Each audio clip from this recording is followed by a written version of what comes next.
And a very warm welcome to you. I'm just going to do my checks to make sure that this is being streamed actually on YouTube and LinkedIn. And yeah, we seem to be on YouTube. Just check on LinkedIn. And yeah, it looks like we're on, so that's amazing. A very warm welcome to you today.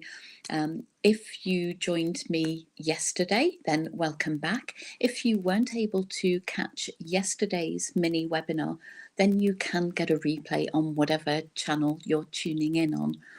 So yeah, if you haven't already connected with me, then please do so. If you're on LinkedIn, then you can either follow me and or reach out and request to connect with me. I'd be delighted to get to know you a little bit better.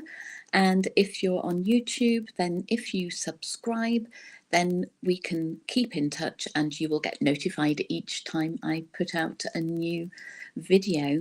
So the mini series of webinars that I'm running this week is all about covert narcissism. And there's a lot of talk about narcissistic behavior in the news this week in particular.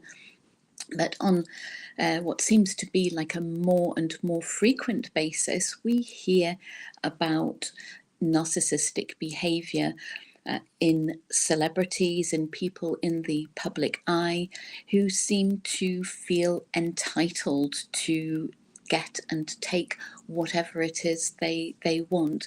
And that was very much what we were talking about yesterday. So each day this week, Monday to Friday at 12:30 p.m. BST, 7:30 a.m. Eastern Time, I will be going live and talking about different aspects of covert narcissism in particular.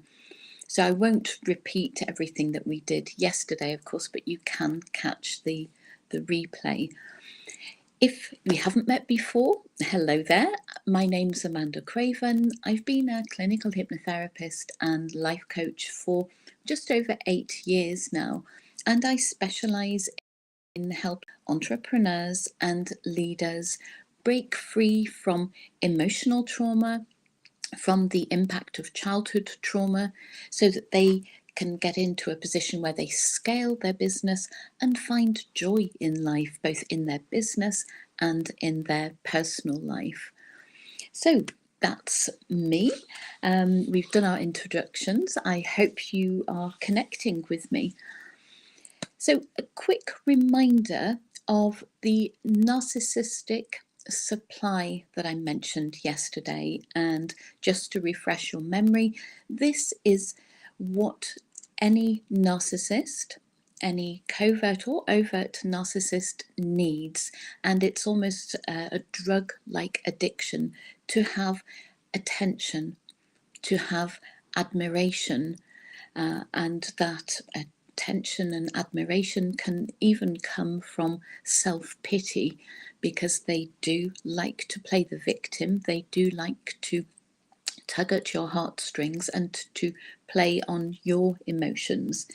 They also want power, validation, respect. They are not averse to generating fear in order to get those things. And yeah, support and pity, victim like attention is always very welcome for a covert narcissist. So this supply that they are driven to need, to want, and to go and get, whatever the cost, is provided in particular by certain types of people. If you are very self-confident, robust, very sure of yourself, then it's unlikely that you are going to supply the narcissist with what he or she needs. So there is a certain cluster of traits in people that are particularly attractive to a covert narcissist. And I'm going to come on to that list in a few minutes. But I think it's important to state that first of all, there are two ways that a covert narcissist may come into your life. One, you may be born into that environment with a narcissistic parent or two, and perhaps an older narcissistic sibling.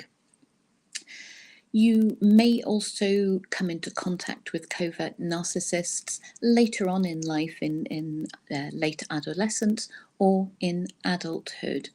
And so they are slightly different scenarios, or very different scenarios, but in both cases, there is going to be a vulnerability in you if you attract a covert narcissist.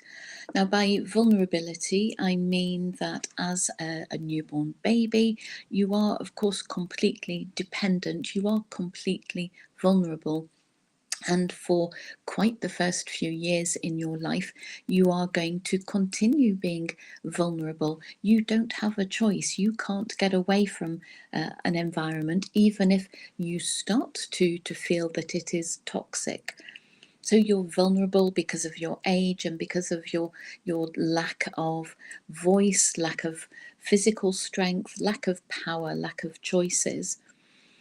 In adult relationships with covert narcissists, there is also a vulnerability that is likely to have been born out of perhaps a childhood with narcissistic relationships, and or other types of trauma or adversity. And even if you had an okay childhood, a good enough childhood, or a fabulous childhood, if you have been through some adversity or trauma in adulthood, that will create a vulnerability. And the traits that are created by these vulnerabilities mean that there may be attachment issues in you, and the experiences that you may have had, including abuse, loss, abandonment, or neglect, enhance that vulnerability and make you more liable to attract this covert narcissist. So, looking at the traits themselves, those experiences that I've just talked about often lead to a low sense of self-worth, a low self-esteem. And this can mean that you need to look up to somebody, because as we go through life, as we come into the world, we need to attach to role models. We need to attach to people who are supposed to be taking care of us and have our best interests at heart. But when this isn't possible, you will go through life continually looking for somebody or some people that you can attach to, and you can get the care and the love and the attention that you crave, that you are wired to need. We all come into this world with that attachment ready to go. We just need to connect to somebody. But when that connection is unhealthy, when it's toxic, then we still have that need to almost plug in to somebody in order to get our own supply of what we need. And as I said yesterday, one of the key traits of a covert narcissist is that they are absolutely charming in two types of settings. One, to the outside world, and two, if you meet them in adulthood, they will be absolutely charm personified in the early stages of your relationship with them. So they seem like a likely candidate for somebody who is going to give you your supply of what you need. So we start to see that we have this magnetic attraction, really, between somebody who needs and craves and is driven to get attention, and then the more vulnerable person who craves attention, but in a different way. They crave that love and that deep connection. For the covert narcissist, it's more superficial. And again, check back yesterday's video if you want to know more about that. So there is a desperation in people who attract narcissists into their life because they absolutely need these connections. And they believe that they are not worthy. So they tend to react as soon as somebody pays them attention. So if a covert narcissist is fishing for that attention, fishing for their supply, then they just have to sprinkle a little bit of attention around and see who bites, really, who takes. I forgot to say at the beginning, if you do have any questions, then you can pop them in the chat if you feel comfortable to do. I'm just going to check whether or not we have any on the various channels. I understand a lot of people do want to kind of remain incognito because of the nature of what they may be going through or may have gone through, and I totally get that. So a lot of people just DM me, and you're very welcome to do that as well. My contact details are freely available on the platform you're on.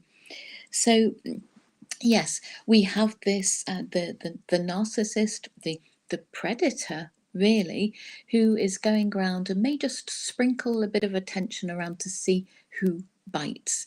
And you are likely to get somebody who is thankful, who is grateful for that attention, who will latch on to the charm and that very nice, apparently caring, loving behaviour that you get at the beginning of an adult relationship. In terms of a vulnerable child with narcissistic parents, it's the same thing.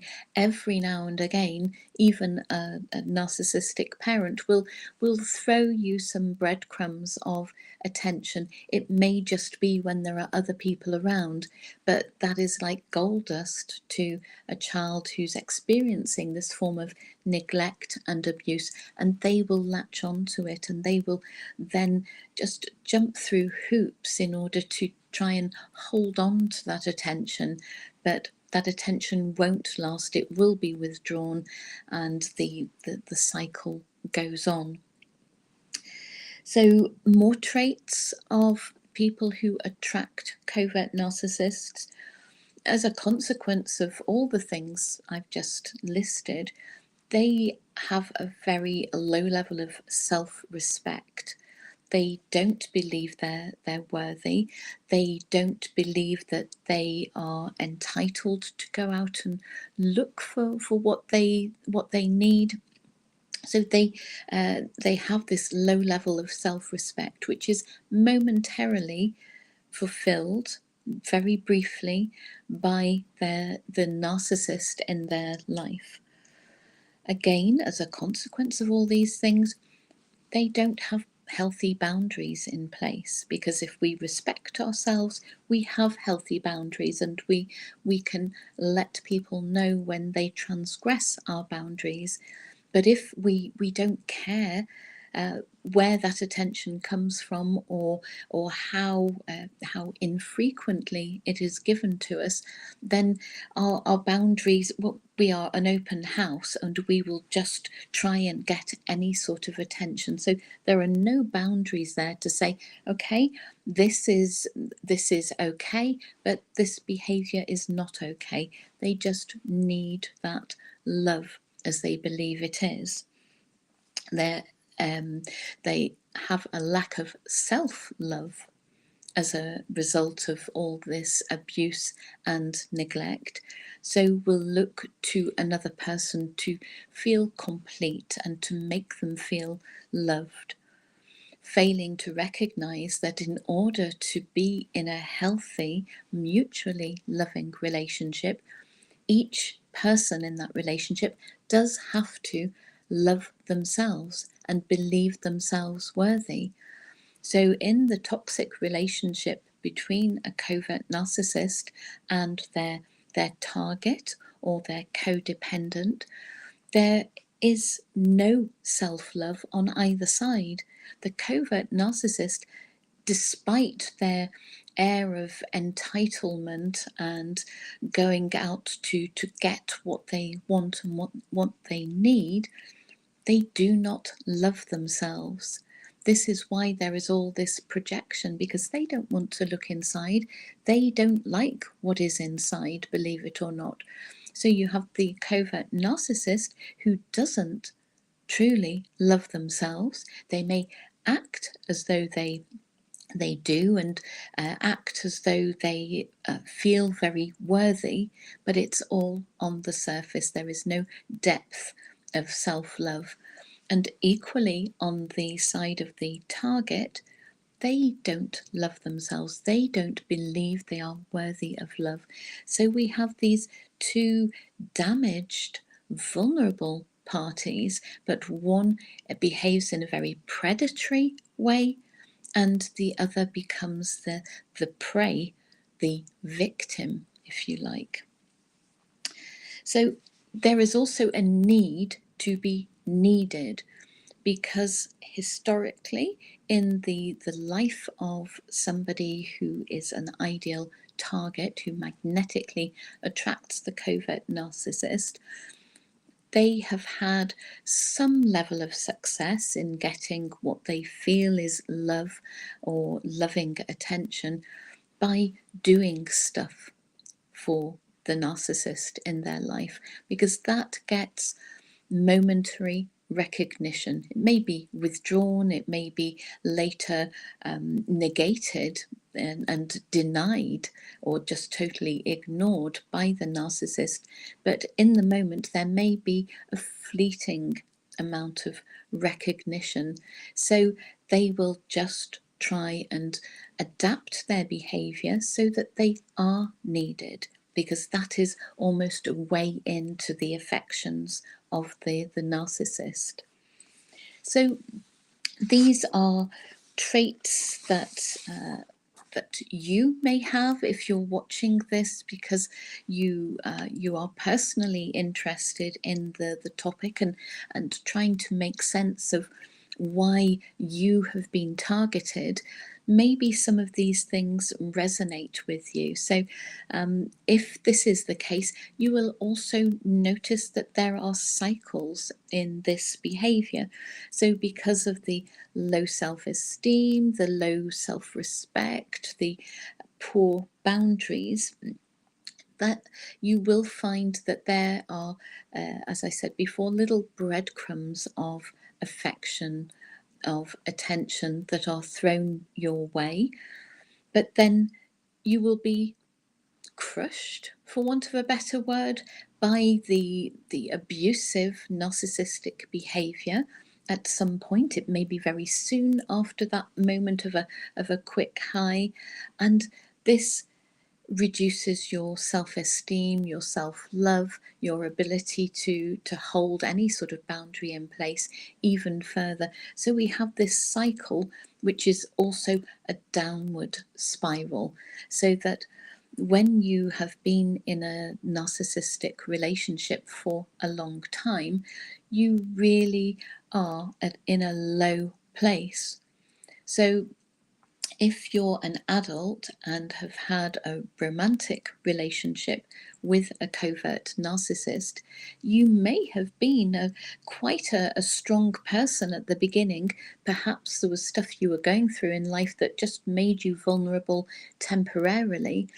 But once you are sucked into this relationship and have got caught in this cycle and this downward spiral, you can get to a point where you really do feel trapped, because you don't feel strong enough to get out of it. And there is a dependency, a codependency, which has been created, and you don't feel that you can survive, that you can live without this person in your life.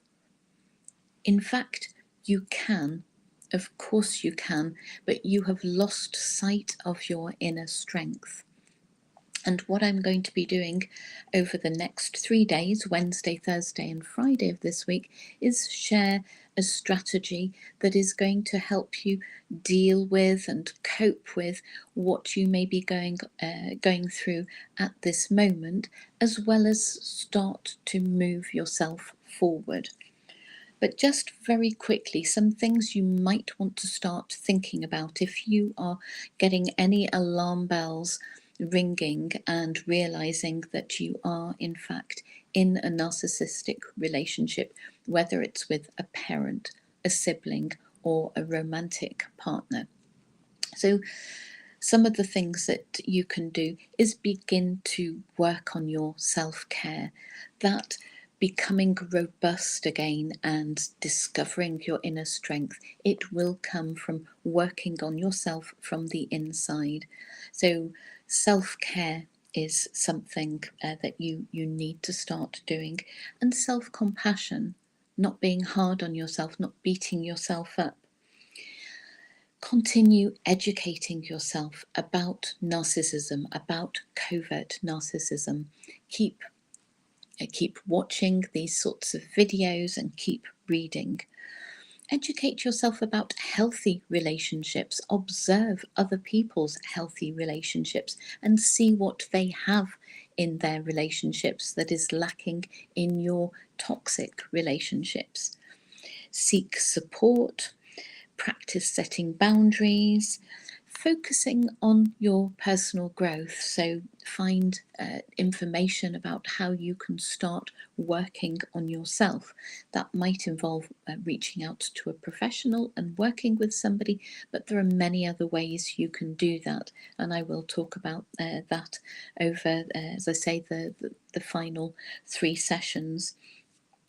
If you are really, really struggling, you may need to work one-to-one with a therapist or a coach. So that's something you might want to look into. But there is a lot that you can do yourself. Start in baby steps, whatever it is. So that's just about it for today. I hope you found this useful. Do drop me a message if you found this useful. If you have any questions and you want me to try and squeeze those in tomorrow, Thursday or Friday, then I'd be more than happy to try and do that.